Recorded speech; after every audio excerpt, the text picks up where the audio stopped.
நமக்கு வந்து அடுத்து பீட் லோட் பண்ணும்போது நகராது, இல்லைன்னா நகர்ந்துடும். ஸோ நம்ம வந்து ஃபஸ்ட்டு சென்டராக ஒரு ஸ்டிச் போட்டு அதுக்கு கீழே கிட்ட நெருக்கி ஒரு ஸ்டிச் போட்டு அப்புறம் வந்து அடுத்த சம்கி வந்து ஒட்டுறோம். இது வந்து ஒட்டக்கூடாது, ஸ்டிச் தான் பண்ணணும்.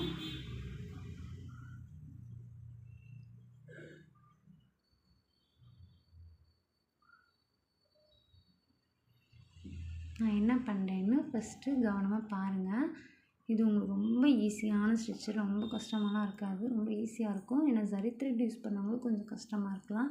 ஏன்னா ஆல்ரெடி நம்ம ஜரி த்ரெட் வந்து ப்ராக்டிஸ் நம்ம பண்ணியிருக்கோம்ல, ஸோ கொஞ்சம் ஈஸியாக இருக்கும். நீங்கள் இதை ட்ரை பண்ணி பாருங்கள்.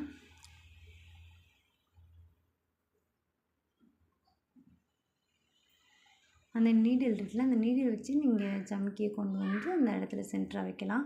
இது நீங்கள் ஃபில்லிங்காக கொடுக்கலாம். அது வந்து நீங்கள் ஒவ்வொரு ப்ராக்டிஸை பொறுத்து தான் இருக்குது.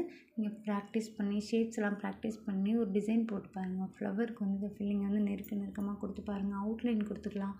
இந்த மாதிரி கொடுக்கும்போது கொஞ்சம் அழகாக ப்ரைட்டாகவும் தெரியும், கலர்ஃபுல்லாக இருக்கும்.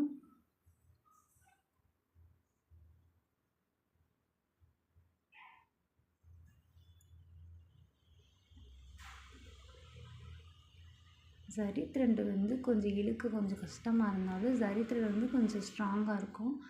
நீங்கள் இழுக்க கஷ்டமாக